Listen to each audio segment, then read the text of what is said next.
आज बनेबा ब्रेड आउ आलू रे क्रिस्पी जलिखिया आपण माने याकू सॉस लगे की खाई परिबे। वीडियोटी को पूरा देखिबे। वीडियोटी पसंद आसले लाइक शेयर सब्सक्राइब करिबे। देखि पारथिबे एठी मु भांगी की देखै नउची बहुत ही सहज रे बनि जिवो। नमस्कार, इतिश्री ओडिया किचन रे आपण समस्त को स्वागत। प्रथमे दुईटी सिजा आलू नेछि, ग्रेटर नेछि, आलू को ग्रेट करनबा ताहाले छोट छोट खंड रहिबनी आलू रो। एठी मु दुईटी आलू को ग्रेट कर एबे कटा पियाज पकईनेली, धनिया पत्र अल्प टिके पकईनेली, कंचा लंका अल्प टिके पकईनेली। एबे किछि परिबा पकईनेबा। कैप्सिकम को छोट साइज रे काटि नेछि, गाजर को ग्रेट कर नेछि। आपण चाहिले परिबा को स्किप करि परिबे।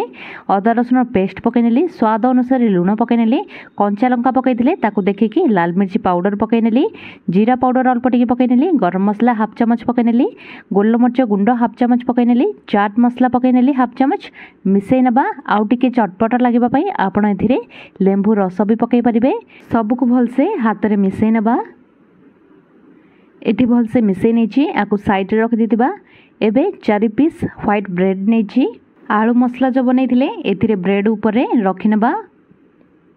सब ब्रेड ऊपरे मो आलू मसला रखिनेली। एबे चामच सहाय्य रे पूरा साइज करनबा।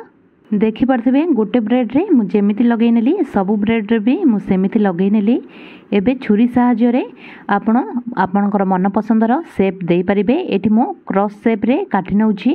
सब ब्रेड को एमिति ही काटि नबा। आपण सीधा सीधा करिकि भी काटि परिबे। घरे जदी सिजा आलू अछि ताहाले एई जळखियाटी पूरा कम समय रे बनि जिवो।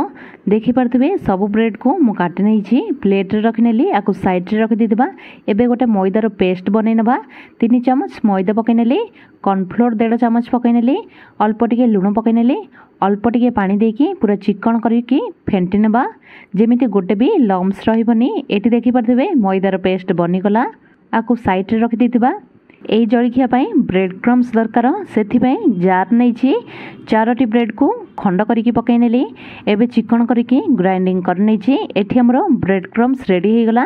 एबे जो मैदार पेस्ट रखिथिले सेथिरे ब्रेड को एमिति डिप करिकी जेमिति वीडियो रे देखि परछंदी सेमिति ही करनेबे। तापरे ब्रेड क्रम्स लगै नेबे सेथिरे।